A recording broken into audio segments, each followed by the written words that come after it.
Hello everyone, আজকে ব্লগটা start করছি মা বাবা এবং আদিকে সঙ্গে নিয়ে, আর সঙ্গে বিরাট বড় একখানা কেক, কারণ আজকে মা বাবার অ্যানিভার্সারি।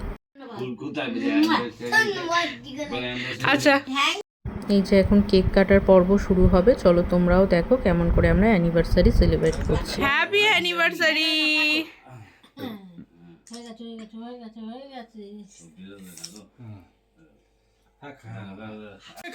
খাইয়ে দাও দাদানকে, মাকে খাইয়ে দাও, দিদিকে খাইয়ে দাও, দিদিকে ওইটা খাইয়ে দাও একটু। হ্যাঁ, একটু খাইয়ে দাও, একটু খাইয়ে দাও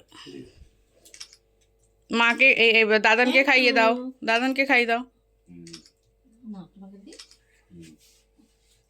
যেহেতু দোলের দিনে ছিল তাই রং মেখে একদম ভূত হয়ে গেছি, রংটা এখনও মুখে ঠিকঠাক ওঠেনি, তাই আমার মুখে রং। আর ওইদিকে এখন কেক খাওয়া চলছে। আমার আদি তো কেক খেতে ভীষণই ভালোবাসে, তাই এখনও কেক খাওয়া চলছে। আর এইদিকে আমরা একটুখানি ফটো তুলে নিচ্ছি, ভিডিও করছি। আর ও কিন্তু ওর কেক খাওয়া বন্ধ রাখেনি, ও কন্টিনিউ ওর কেক খাওয়া চালিয়ে গেছে। আর মা বলছে যে থ্যাংক ইউ, আমি সারপ্রাইজ হয়ে গেছি। আর সব থেকে মেন হচ্ছে মা আর বাবাকে আমি আর আদির পাপা এইটা অ্যানিভার্সারিতে গিফট করেছি, যেটার মধ্যে মাদের বিয়ের ফটো, হানিমুনের ফটো, যেটা আমাদেরকে নিয়েই মারা গেছিলো হানিমুনে, তো সেখানকার ফটো, প্লাস হচ্ছে আমার ঠাকুরদা ঠাকুমার ফটো। তো সেইগুলো ছবিগুলোকে একসাথে কোলাজ করে আমি এটা গিফট করেছি মাকে।